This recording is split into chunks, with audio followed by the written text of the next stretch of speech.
Only the left, the one without the microphone will work. I'm really struggling, and I'm just looking for help. I've had advice given to me, but it was confusing and I'll didn't get really this work. saved in the system so we don't have to go hunting for it.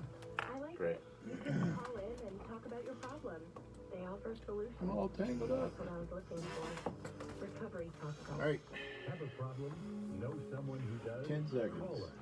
828-262-1567. This is Recovery Talk on WAT. Here we go. Good morning. Welcome to Recovery Talk, hope and help for the hurting. Recovery Talk is a show brought to you weekly by Freedom Auto Tech. Freedom Auto Tech is a local auto shop here in town, but it's a little bit unique in the fact that all the proceeds from Freedom Auto Tech go to support men's recovery right here in the high country through the ministry of Freedom Farm Ministries. So if you have a problem with your vehicle and you want some professional work done, that actually comes with a warranty, two-year, 24,000-mile warranty on any part that Freedom Auto Tech puts in for you. Give them a call, and you can get your car fixed and go to help support a good cause all at the same time. The number for Freedom Auto Tech is 828-355-4434. That's 828-355-4434.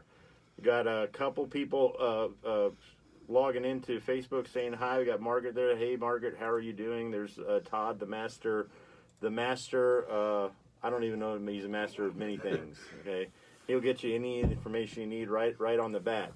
But if you're listening and you caught part of the show and you want to come and watch the whole thing later, you can always go to Recovery Talk on Facebook and log in and see the show, or you can check it out on Twitter. We have Recovery Talk 1 is the Twitter handle. So we are on social media too. I'm a little bit afraid of going on beyond that. I know there's other ones. There's like Instagram and things like that, but I'm not very good with all the social media stuff. Anyway, Facebook's almost more than I can handle. All right, so Happy New Year, everybody. We're starting out 2019 with a bang. We got my brother Craig in here. Craig hails from Missouri. Yes. I don't know why I keep mixing up Minnesota and Missouri. From Missouri, Craig has been here in the high country Since July. And he's injured right now. He's got a broken wing. His shoulder is hurting, but he has made it to what we call the third phase at Freedom Farm, where he's living in town. He's not working right now because he's got an injured wing, so instead of letting him sit and catch up on all the soap operas that he's into now from sitting at home, he's decided to come and share what I think is a very interesting story. The more I've gotten to know Craig, the more I've learned about kind of all the different world views and philosophies you've had to kind of navigate through in your life, which, I'm not going to give away too much of your story, but Craig, welcome to the show, and thanks for coming here and sharing some of your hope with us. Well, thank you, and Happy New Year. Happy New Year. And just want to say hi to all my brothers out there, my wife, and everybody listening. Your wife and 3 children. 3 daughters. Yeah, 3 daughters. Yeah. A handful. They're all raised now. They're doing good. Good. So, my friend, we talk a little bit before the show. Always, what do I do? People are real interested about, what life was like, and, how does your story transition into substance abuse? And let's just start there at the beginning of the hour here. All right. Well, in a galaxy far, far away, not too long to go. Okay. But I'm one of the older guys here in the program, and back when we'll start 12, 13 years old. Well, I grew up in kind of an abusive home. My dad was an alcoholic, but he was a functioning alcoholic until my mom got him mad, and then it was abusive to her.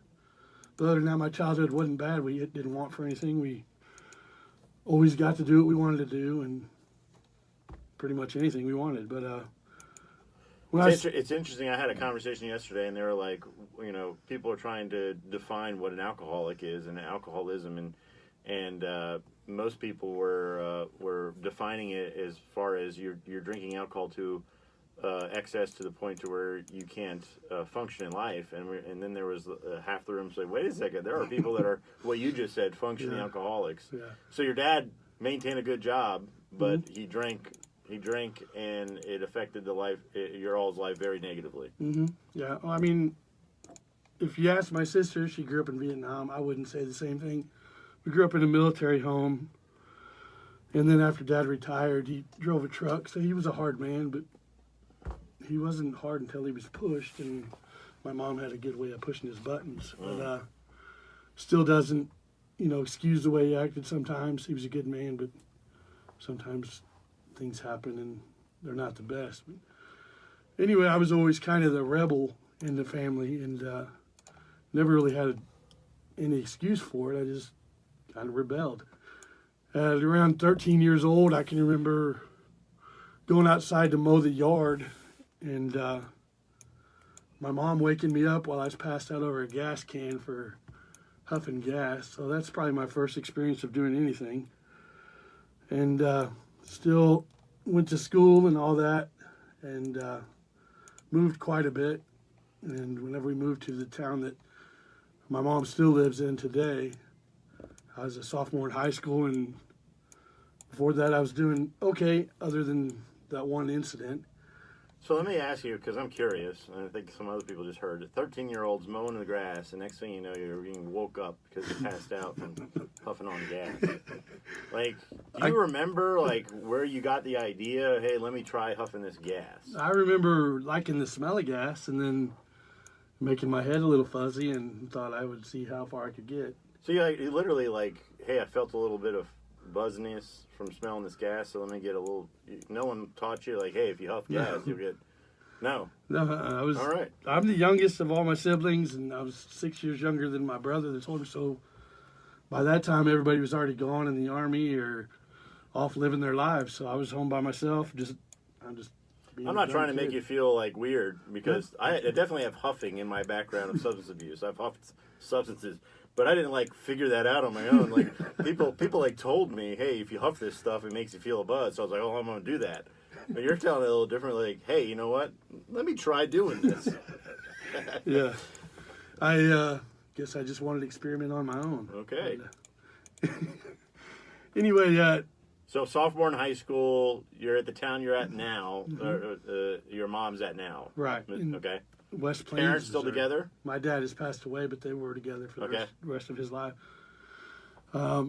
16 years old, I was in the band, and we had to do a band trip to where we had to be at the school at 3:30 in the morning. This is my first experience of drinking.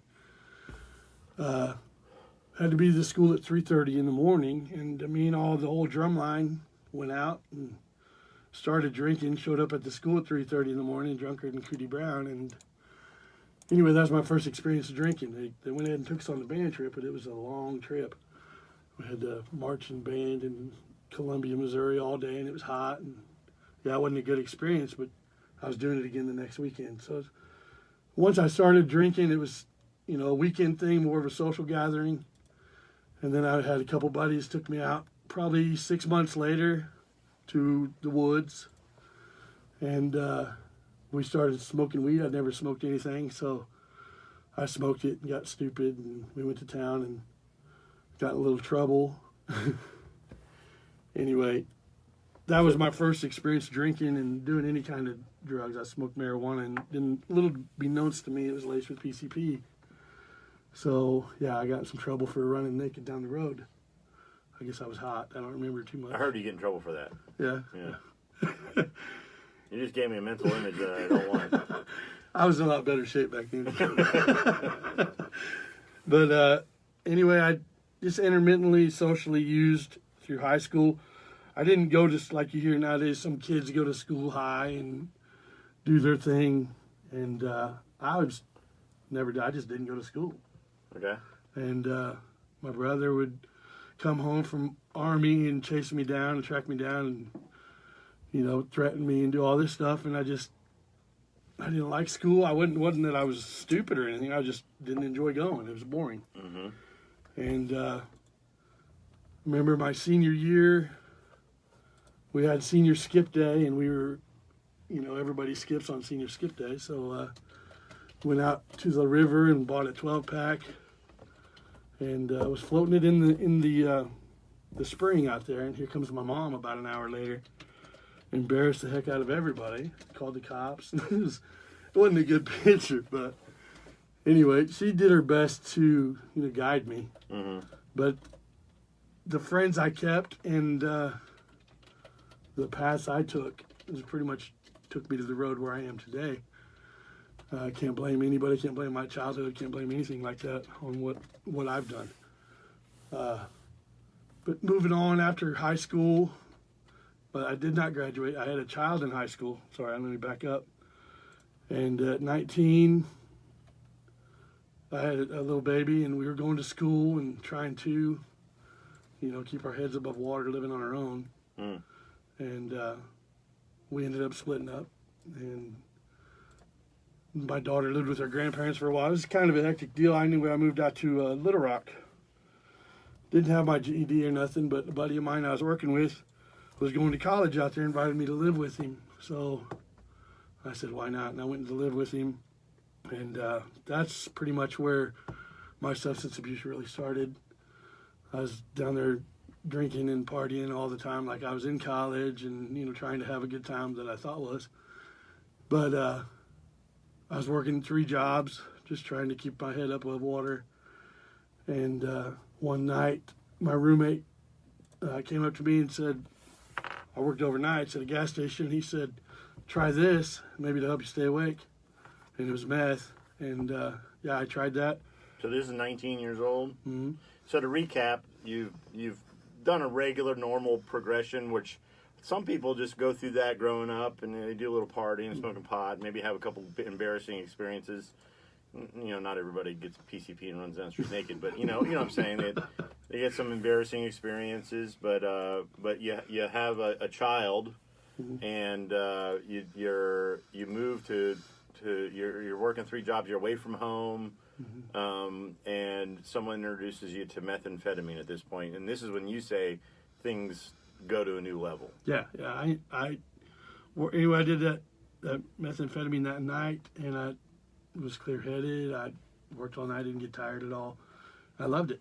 And unfortunately, that's where it started. The next day, I was saying get more, and then moved on from there, and really went down a spiral that I probably shouldn't have took. We ended up spending a lot of money on drugs, losing our apartments, and I had to move back home. And I started whenever I moved back home, doing construction. And in the construction field, I hate to say, but there is a lot of drug activity. Just so you can keep going at a pace to make some money. And I was still doing it whenever I got home. More intermittently than I was every day, but still it affected my life. I stopped seeing my daughter and all that, and just went from there. It's just So using drugs to work, neglecting family. How old are you about this time back home? 20. 20? Yeah, 21, somewhere around there. Okay. And met my ex-wife at 21, and we started dating, and for 2 weeks, after 2 weeks we were dating, I ended up moving to Cape Girardeau, Missouri, where she was going to move. Just, I don't know why I did. We just did. And she moved down there and just went to work in Cape and started down there. Got around the wrong people again, drinking every weekend and doing what we could do to have a good time. She got pregnant, and things went to a crashing halt as far as my drug use went, because I was trying to become the man I should have been previous to that. So a second child moment of clarity. I'm going to do things right now. Got you off drugs for a while. Okay, how long did that last? Probably 8 months, 9 months. And I started working with my ex-in-laws doing drywall.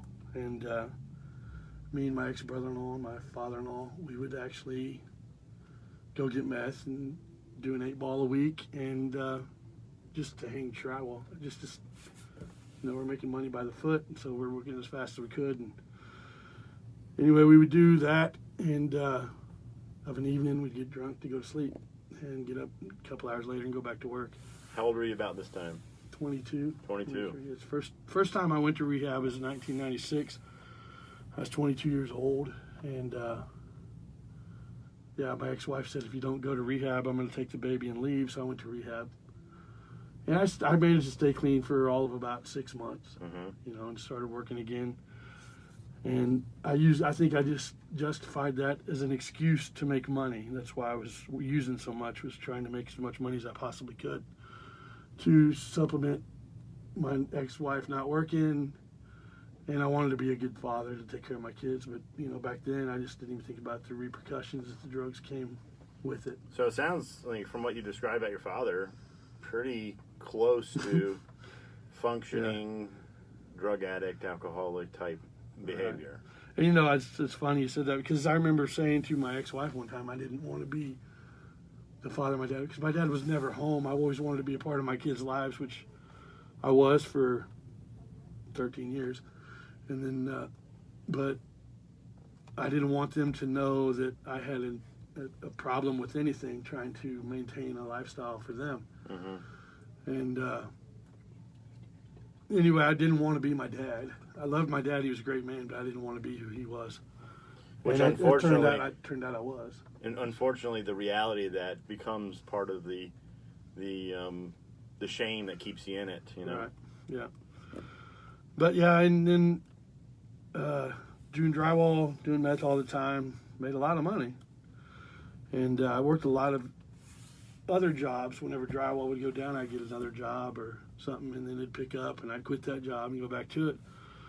Anyway, that's about 1996, and moving on to probably 2000, maybe 1998 to 2000, somewhere around there. Why don't we wait? We're going to come up here. We're coming up on a break. I want to just say a quick hi to my lovely wife and Josh and Gene and Andrew, all watching the show on Facebook. But 2008, 2009, when we come back, stay with us. 98 to 2000. Oh, sorry. Yeah, I'm still way back there. Well, Switch it up. All right, we got you. Good morning. Morning, Hello, buddy. Jim. How are you? Good, how are you? Craig. Craig? Yes, sir. Braxton. Good to meet you.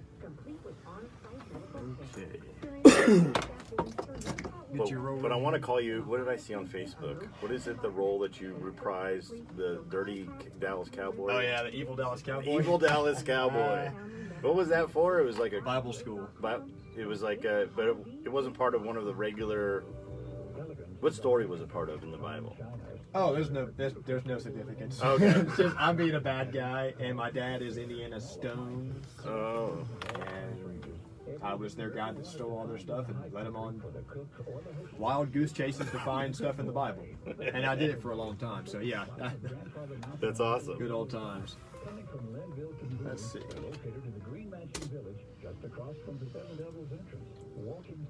Pastor Dixon. You got something in your headphones?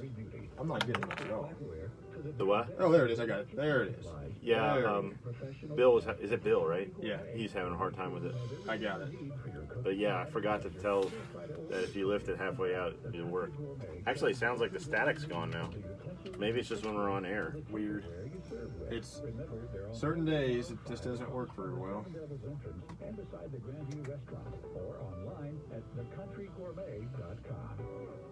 Freedom Auto Tech is your vehicle's one-stop shop where they service all makes and models.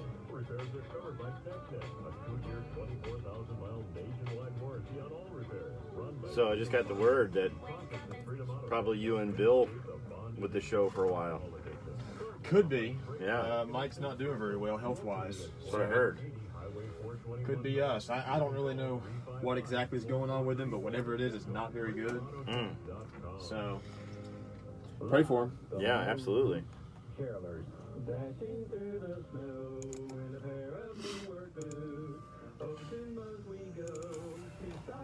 Is that a new employee up front being trained or something? Yes, that is Wendy. Okay. And she's going to be doing what Cheryl does in the afternoon. So when Cheryl leaves, Wendy will come in from like 1 to 5.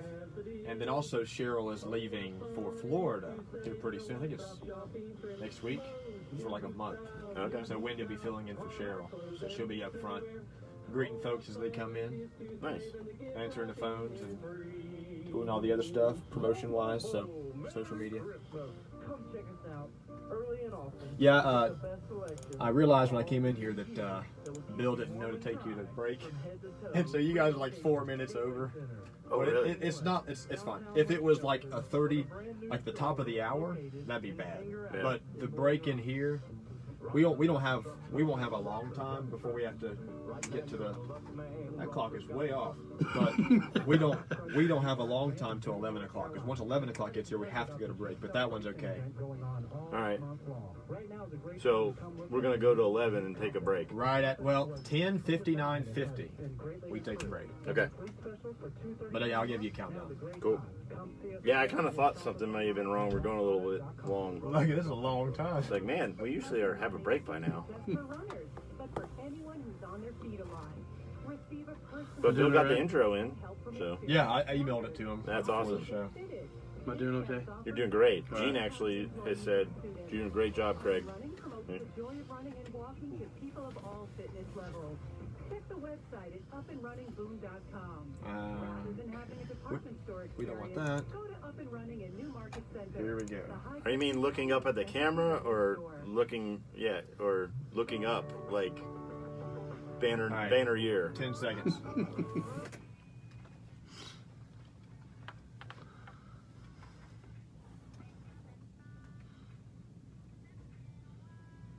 Welcome back to Recovery Talk, Hope and Help for the Hurting. Today we are brought to you by Freedom Auto Tech. You just heard, if you were listening on the commercial break on the radio, an ad for Freedom Auto Tech. Let me just quick explain to you if you don't know. But Freedom Auto Tech is a professional shop that exists to give people really good work on their cars. You can get a warranty there if you buy a part from Freedom Auto Tech, 2-year, 24,000 mile warranty, and that's parts and labor. Like if you break down, you can, like in Arizona, and you bought that part here in the high country, you can get the part and labor done for free if it breaks over on you in Arizona. So that's a great deal.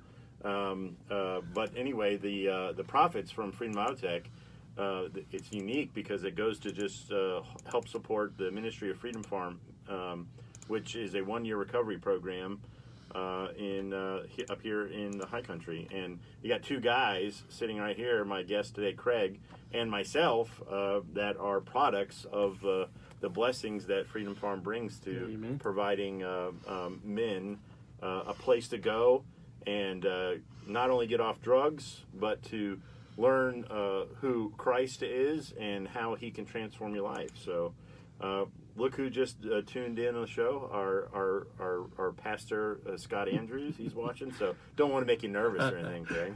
I'm But- nervous. Anyway, so I got the dates wrong, and we're going to have just a couple minutes because we kind of screwed up the break for anybody watching or listening, but we'll be taking a break right here before 11. But I said 2008, 2009, but you meant 98, 99. Yeah. Okay, so Let's go back a decade. go back a decade. All right. Keep forgetting how old you are, Craig. No, I'm just kidding. Oh, good okay. stab there. All right. That's a good one. But yeah, 1998, me and my ex-wife, we moved up to Lake of the Ozarks, Missouri, and started working in the Department of Corrections up there. So which- you were a corrections officer. Yeah. Did they know about the meth? No, Okay. no. I mean, there's a fine line between COs and inmates, and it's just the COs didn't get caught.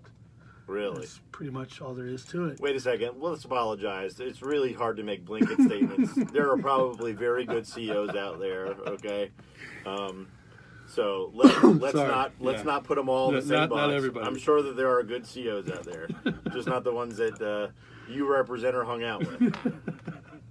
Agreed. But anyway, I started working for the prison, and all drug use stopped. You know, I enjoyed it. It was a great job, and did it for about 4 years, and was good at it, excelled, and anyway, the prison closed. And it back then they didn't go to private or privately owned institutions. It was state run, so the prison closed, and on the weekends I would still be doing drywall, but I wasn't using any kind of substance at that time. I was just, every couple weekends I was working with my in-laws trying to make a little extra money because I didn't make much working at the prison. But anyway, we went on after the prison closed, and I went and got a job working on the road, doing fiber optic construction, and was still, staying clean for the most part. We drank on the weekends and did stuff like that, but I still worked a lot and made a lot of money. But yeah, I just stayed away from the substances, and then got fired from there because they ended up owing the IRS a bunch of money. So I came back home and was doing drywall again. Got fired from the fiber optic company? Yeah. Okay, so corrections officer, fiber optic, back to drywall. Yeah. Okay. And got right back into doing stuff just to make money. And it wasn't justified what we did, but we did make a lot of money, and we did do real good work and stuff like that. But it wasn't every day. We just, at that point, my father-in-law was getting older. He stopped doing it, so it was just me and my brother-in-law. And then eventually we stopped using at work, and it became more of a social thing. But in 2002, I had a car wreck, and I broke my back, which brings me into the substance why I'm here today. Broke my back and had a lot of issues with that. Had a couple surgeries and pain pills. And go ahead. Oh, I thought you were No, I was saying, so we're hitting basically a new level. I mean, not that there's anything light about using meth to work. Sounds like you had a purpose for the meth, and that was to obtain as much drywall as you possibly could, keep you up. Yeah. But here we're getting into now opiates that I think from your own profession is what actually took you down finally. Yeah. Took you down for the count. So we got a break here, hard break, but we're going to come back, and that's where we'll pick up with the story. So just stay with us. All right. Okay. So am I taking too much time? No. So I think we should get into brief, That won't take long. I broke my back, got on opiates, dad died, and started shooting up. And you've already been to a program once at this point, or? Twice, actually. Twice. So we'll mention that, and then just get into the revolving door programs. And if you want to start mentioning just, the ins and outs and how those were affecting you and all that kind of stuff. So highlights of any of that, I think, would be important. Okay. It's going by fast. Already half over, buddy. Always does. I better put a little pep in my step, huh? Don't get nervous, you're doing fine. Gain control of the House today. They'll take up a legislative package to reopen the government.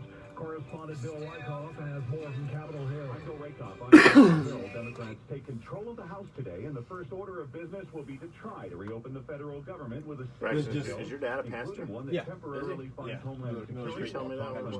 What's that? Miller's Creek. Miller's Creek. Okay. Republicans have supported the Democrats' proposal in the past.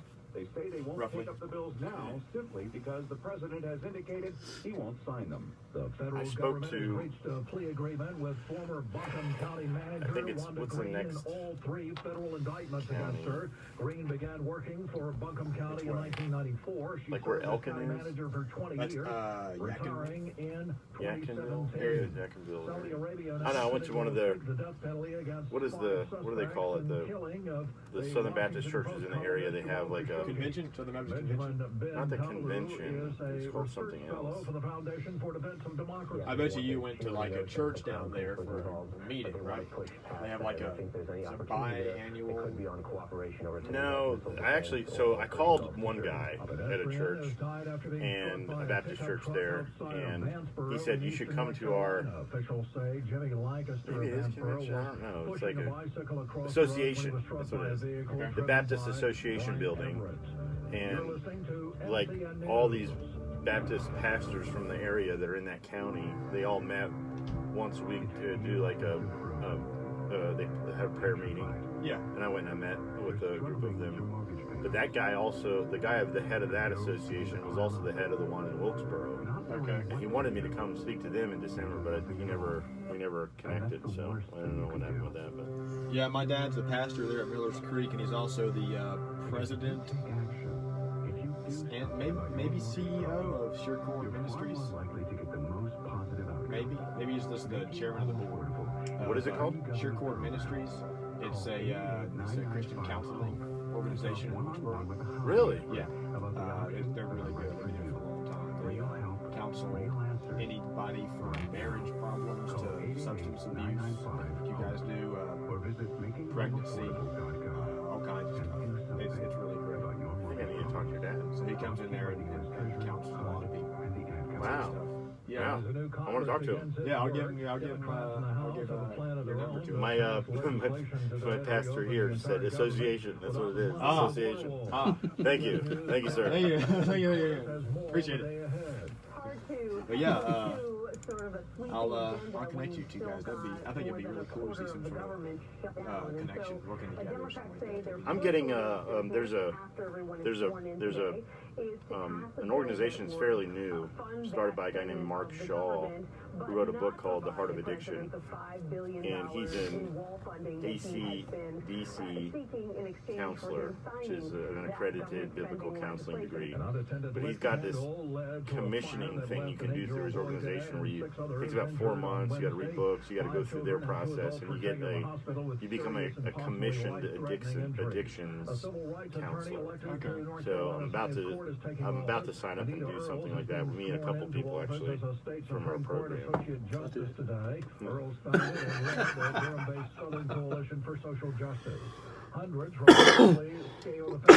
But I want to get more connected with people that are in the biblical counseling world. Is your dad hold a certificate from any of the accrediting agencies?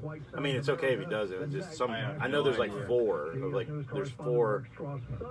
I think there's 3 or 4 like official accrediting agencies. I doubt that he does. He went to App and majored in PR, and then got called into the ministry and was a youth pastor for a long time. Nice. And about 6 years ago, he was called to be senior pastor. Do you live down in Wilkesboro? Used to. I grew up down there and now live up here. Okay. I think it's chairman of Circle. I think is what it is, because I didn't even know what he was doing. He never told us that he was the chairman. And so I think that's what they call like the head of the board is a chairman. Yeah, I think that's what he's. I think it's what he. But he counsels over there a whole lot. 20 seconds. Then we're going to play Mr. John Waller, one of my favorite movies, Fireproof. Nice. And then I'll point you back in. Winds pick up as well. More sunshine in store this weekend. Your weather centered on. I'm meteorologist Tony Sadici for High Country Radio.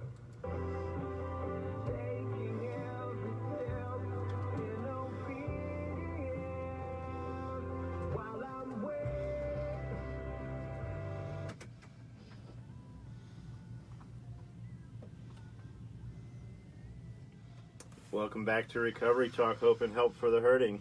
Braxton, it's good to have you in here, man. You do a great job with the intro music and everything like that, and so it's a treat to have you in here. But want to just quickly acknowledge our show sponsor, Freedom Auto Tech. Freedom Auto Tech is a local auto shop here in town that is ready to give you professional service to your vehicle, but you as a customer can know at the same time the profits from the shop are going to support men's Christian recovery here in the High Country through the ministry of Freedom Farm Ministries. So it's kind of a no-brainer. If you have your car, problems with your car, you can be getting it fixed and supporting a good cause all at the same time. And you can actually get, if you're buying parts from the place, a warranty, a 2-year, 24,000-mile warranty. That's parts and labor warranty anywhere in the country. So give them a call if you are having issues with your car, 828-355-4434. That's 828-355-4434. So, Craig, we have taken it to the new level. I mean, regular progression through high school. I don't know if it's regular, but, I mean, it's a common story. Mess around with alcohol, pot, and things like that. And then progressed into using methamphetamine on a regular basis. But you kind of kept it within the boundaries of working. You know, you associated using meth with having it giving you the energy to work, you know, laborious type work and make a lot of money.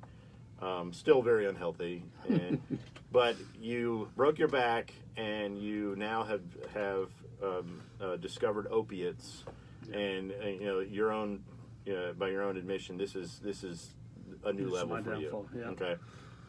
Yeah, and I broke my back. Started taking opiates from a doctor prescribed, and at first I was all right. Didn't bother me at all, and it got to where they weren't helping. So within, I'd say, 8 months of starting pain management, I started on a real low dose, and within 8 months, I was using, the doctor had prescribed me such a high dose is ridiculous.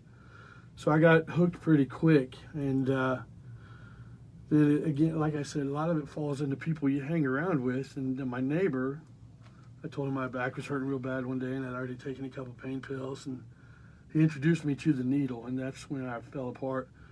My dad died just about a year prior to me using the needle, and that was, it tore me up pretty bad because, well, that's a different story, but I think most people know what you mean by using a needle, but you became an intravenous drug user where you were injecting drugs into your bloodstream. Right, and I mean, I held it off good, like going to the doctors. I would pass their drug test. All I had in my system was what they prescribed me and stuff like that. So I did that for, well, my ex-wife left me in 2007, 2008, somewhere around there. We divorced in 2009, and steady progressively got worse to where I was seeing 2 doctors, getting prescriptions from each one, and I would make prescriptions last me till my next doctor's appointment, and so on and so forth. And then they drug tested me. One doctor had given me a drug that I wasn't supposed to be taking the other one, so the first one dropped me because I failed a urinalysis, and then I got an infection in my spine, and they did a urinalysis on me at the hospital, and whenever the first doctor took away some of my pain meds, I would run out, so I would start using meth again just to kind of cope with the pain or my idea of what it was. And so I would juggle meth and opiates and stuff like that, and then went to the hospital with an infection in my spine, couldn't walk and do all that. Did a urinalysis on me and popped dirty for methamphetamines. And after I got out, a whole like 8-9 weeks later, I went back to pain management, and he fired me as well. So here I am, addicted to pain pills that was prescribed to me for many years with nothing, and that's when I started turning to heroin and buying pills on the street, and pretty much I got remarried in 2014 or 13. Sorry, bad. And people may be wondering, like, who in the world would marry you when all this is going on? So something that's interesting is that we're not really addressing, but you had been, before the opiates or breaking your back, you've been to rehab twice. Yes. But during this time, this period, you're in and out of rehabs, aren't you? Yeah, I've been between 1996 to the present. This is my 14th facility of rehab. I don't like calling this a rehab because it's not. But it's not. That's great. Yeah, this is my 14th facility, and none of them have worked. I mean, I've gone into them headstrong, come out for a couple weeks. I can conquer the world. This is nothing. I was trying to clarify that because it's not like your wife, your current wife, like you're on the street, shooting up. This was probably during one of these positive times. Actually, I was using whenever we got together. I'm a good actor and I can hide it well. Yeah. And which is not good, but she's a great woman. She's still with me, and I've drug us through the mud. I was, married. My previous wife was 14 years, and in the 5 years me and my wife now have been together, I've drug her through more than 14 years of a marriage prior to that.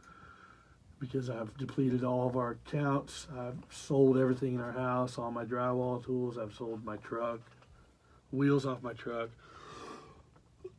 Excuse me. But just depleted everything. And a year and a half ago, I went to a different Christian program, and it was more of I hate to say it, a Jesus camp, and really shove everything down your throat. And I ended up walking 13 miles to my daughter's house because I didn't want to be there anymore. And 3 weeks after being out of that, I was back to using meth and doing everything that I could do to numb myself. And, I tried to use the excuse that I used because of the pain in my back. Well, I'm clean now for almost 7 months, and I don't have pain in my back. And I just broke my back 6 weeks ago. So, the pain is nothing. I can deal with it. But it's just funny the excuses we try to find to justify the reasoning why we use some of it. Some of us don't. Some of us just. There's an article I often share with people in reference, and I think even Todd's put it up during the show before. But Cleveland Clinic, which everybody when Cleveland Clinic writes something, people pay attention. But they wrote an article on pain medication being prescribed to people for pain management, and it's like when it comes to like when you should use pain medication, it's like way down on the list. There's like it really isn't very helpful with people with chronic pain. No. Pain medication, known facts about it are if you use pain medication for a prolonged period of time, it ends up causing more pain because you become ultra sensitive to pain when you're not on the pain medication. So pain hurts even worse, So yeah, you've gone through the adjustment process, and now your body is now the tolerance for your own pain is we can tolerate a lot more than we like. But, anyway. Yeah, we can. And so in and out of rehabs, what are some of the highlights you can tell us about some of that? Some of that experience, because you know what? There are people that go through a lot of programs. 14 programs, man. 14. That's a lot. Like how long were stays, and what is it you learned, or what were some of your experiences? Just a few that you want to share with us. So a lot of them. All but 2 have been secular programs. Some of them were forced on me, where I would go to the hospital to get a pain shot and wake up in a mental facility because my wife would have me locked up. Because it's hard to explain, but I guess I would become a different person, and they would just knock me out, and I'd wake up in a different facility. And I'd spend some of those were a week long, some were a couple weeks. I've been to 6 or 7 30-day programs, 21-day, 28-day, 30-day programs. All secular? All secular. And then the Christian rehab I went to last year in 2016 and 17, it was a year-long program, but it only lasted 2 months. And like I said, 3 weeks after that, I was back to using every day. My wife was just down here for Christmas, and we figured I spent in between $120 to $200 a day. And, we're looking at $20,000 to $25,000 a year that on a teacher's salary and a guy with a broken back that's on disability, we don't make. So I did a lot of stupid stuff to justify my use and how to supplement it. But anyway, I came here in July 21st of this year. I didn't want to be here. So before we get to here, I just want you to kind of repeat for a lot of people, even though this is your 14th, facility to address addiction problem, you're having success at this point, okay? And something's different. We're going to get into that because we're coming up on a break. We'll get into that in just a minute. But no facility is going to do anything for you until you're ready to go. You said forced upon, and you just, you didn't really want to be at any of those places, but something was finally different coming here, right? Yeah. So that'll be something that we'll start, and I'm gonna address Jesus Camp when we come back from the break. But hey, Mom, hey, Landon, hey, Paul, hey, Jennifer, anybody else that I didn't say, we'll be back. Stay with us. Somebody said something about Jesus Camp. Pastor Scott. What did he say? He says, how is the current program different from the Jesus Camp? What will make the difference in this? So that's great minds think alike, because that's what I wanted to address. The guy I told you about, Mark Shaw, that has that thing, I texted with him this morning because we're trying to get he's putting together an association of biblically based recovery places like us, but we all have to be in agreement on our fundamentals and philosophies. So we're talking about how do we make a form up to we're to be a part of our group, you got to agree to this, and we don't want Jesus camps, Like I actually said that to him today. I was like, most of the, some of the significant problem I have is guys that come here that have been to Christian programs, and I got to like undo what's been done to them first. Well, I don't undo them, but I just got to kind of clear up all that. That's the big reason why I didn't want to come here. That's why, because it was so. I mean, they shove Jesus down your throat. There, you don't have any choice. And here, it's your progression, and that's what I like about it.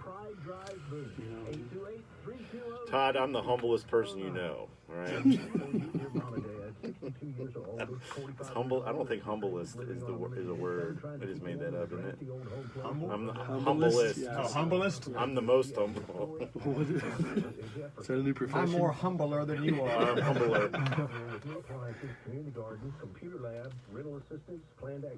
Okay. 5 seconds, then I'll play this song, and I'll Wow, that was a quick one. Yeah. This will be it, man. Okay. This is right. This is the final stretch, isn't it? Yeah, this is it.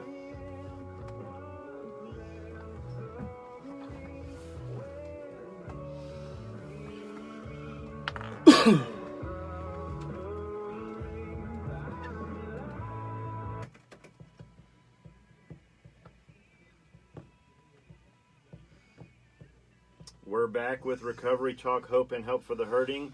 Recovery Talk is a show about recovery, and it's brought to you by Freedom Auto Tech. Freedom Auto Tech is a local auto shop right here in Watauga County that serves a dual purpose. One, to give you good quality work on your vehicles when in need, at the same time helping support men's Christian recovery here in the High Country through the Ministry of Freedom Farm Ministries. That's it.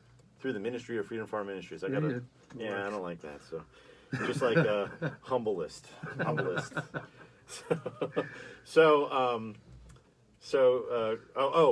me give you their number real fast. 828-355-4434. That's 828-355-4434. Give Freedom Auto Tech a call if you've got any issues with your vehicle. Okay, Craig. So we went through a lot of programs, and Pastor Scott had pointed out, and this is actually conversations I have with people. You went to a Jesus camp, right? Now, how are you defining Jesus camp? And just start there. How are you defining Jesus camp? Okay. Well, first off, I just want to say that it's probably a good program for some people, just wasn't for me. That I call it Jesus camp because it's more of a forced. You're going to do, what they want, when they want, how they want, and I just don't, I don't come to Jesus that way. I feel like it's my terms and not theirs, and so it's religion is forced on you. There, it's a good program. Like I said, for some people, it just wasn't for me, and I walked 13 miles to get away from it. So. Well, let me correct something for you real quick. You come to him on his terms. Okay? Amen. Yeah, sorry, I'm still new. You don't make the terms up, buddy. So it's okay. It's okay. We're learning. But maybe to piggyback on your description, I come from a background. Most of the audience knows, and Pastor Scott says actually it's his terms. So he's on delay. Sorry, Pastor Scott. So anyway. I've been to some of these programs too, and this is actually part of what I was talking to Mark this morning, just texting back and forth. It's like, there's these places, and you know what, Christian and secular alike. Mm-hmm. Basically, they say, we can fix people, and they basically put like a model of like boot camp, right? Mm-hmm. It's like, we can change their behavior, right? Just give us some time. I'll give you lots of consequences, lots of rules, lots of supervision, and eventually you will march like I want you to march, Well, that's the goal, right? Unless you're me. And you know what? No. And you know what? Even people like you at times can go and they'll start marching, right? They'll start marching like by the beat of the drum that they beat. The big problem with that is as soon as you remove somebody from that kind of a scenario, there's no more rules that are being enforced by lots of supervision and consequences. So there's nothing kind of keeping you marching. Right. And then you're left up to, well, I don't have to do that, Exactly. It doesn't change the heart. So that flips on the side of, well, then how do you have an environment where heart change is possible, but you also don't have them running around like wild banshees, Yeah. And that's the struggle, right? Freedom Farm exists, I think, within that struggle where, we don't want people running along like banshees, but I also don't want to force change on you. Right. I want to provide an environment where change is possible. I want to tell you the truth about how change can happen, but I can't change you. Right.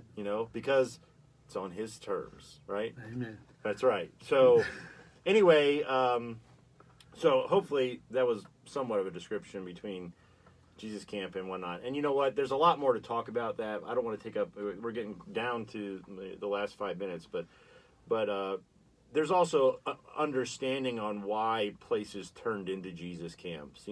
Addiction is a very outwardly destructive sin, right? It's a lifestyle that causes havoc, wreaks havoc on, and people are like, what the heck do we do? And basically, if you want to just a basic philosophy of how all this happened was there was a secular program that was getting a lot of steam. It still has a lot of steam, still has a lot of influence, and Christians tried to kind of integrate the two. Let's mix them together because obviously this is what needs to happen, and lots of bad right. stuff happened. But anyway, back to you. Okay, coming to Freedom Farm. What was different, my friend? Well, I'll be honest. At first, like I said, I got out of a Christian program, and like I've said before to other people, you won't find an addict out there that doesn't want help. Mm-hmm. They're just afraid to do it. And I was there. I knew I needed it. If I didn't, I was going to die. I've had a lot of health issues the last couple of years from addiction. It's almost killed me a couple times. And that's probably a different radio show. But I wanted to be clean, but I didn't want to come when I first got here. But I had some ultimatums presented to me, either do it or else. And I chose to come 720 miles away from my home because my brother said, you're not going to walk away from that one. Especially where your first few months are spent. You ain't walking away from there, are you? No. Out in Creston, North Carolina. Yeah. Uphill both ways. But anyway, I didn't want to be here. And once I got here, for probably the first month, that James Hester can probably account to this, I didn't want to be there and I didn't like it. And we didn't think you were going to make it, Craig. Yeah, I'm just going to tell you right now. I didn't either. That was the word among the staff. But again, we give you an opportunity for change, There's a new word that came into my heart, and it's surrender. And I finally surrendered everything to God. And once I did that, it became second nature to want to glorify Him and be the man I'm supposed to be in His eyes. And there was we're running out of time quick, but there was also a learning of who God is and what that means and how we have a relationship with Him, because you came from two diametrically opposed worldviews and what you'd call religions, which were you came from a Jehovah's Witness background and a Mormon background. Yes, my grandfather was Jehovah's Witness, and me and my ex-wife were Mormons. So there was all that, yes, that we had to help, speak into and whatnot. But again, we just kind of presented truth to you, and you learned what it meant to surrender to God, because it's on His terms, and you brought nothing to the table, and you needed a Savior. Learning every day, it is on His terms. And, yeah, I'm just going to keep poking you about that. I thank Him for that. Yeah. He came into my heart, in my life.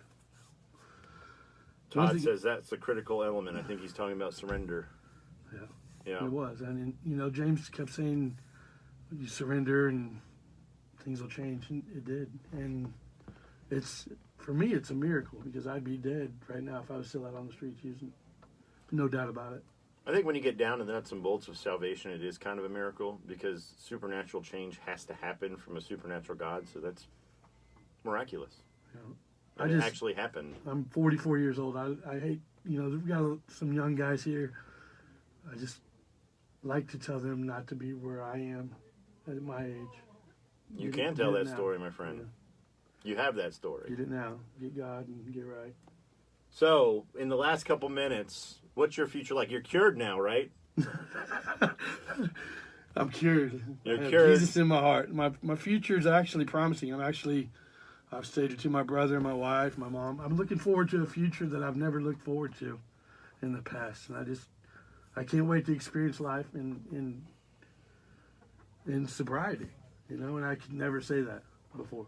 The whole cure thing is a joke I like to throw around. I mean, if you learn that you have to surrender daily and almost moment to moment, that it's an ongoing process, that it never ends in this life. Mm-hmm. If you understand that concept, then I guess that's the closest to being cured you could ever get. But that's not definitely not like cured, like you don't have any more struggle the rest of your life. But it's kind of a Might have a little more thing we like to laugh about. But it also it reminds us, it reminds us about what we're up against on a daily basis, which is no different, my friend, than people that don't struggle, that have their own lives deal with, that don't struggle with substance abuse. Exactly. That was one of the big miracles for me, is understanding that actually I may have some different things that come to the table when it comes to substance abuse, but the answer to it is the same as everybody's answer. There isn't a unique solution for the drug addict as comparative to the regular person, a normie, you might want to call them. That's another fun word to use in the circle of addiction. Craig, we're down to the final seconds. I want to thank you for coming on the show.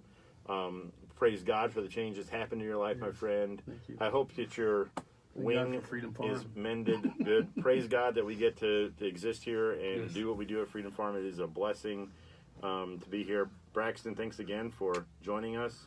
We have prayers going out for our other show producer that's got some health issues going on. We're praying for him. But we will be back with you next Thursday. Woo! On the button. Boom. Nice. Good job. Thanks, Pastor Scott. He says great show. Great show. Can you hand me that phone, please, sir?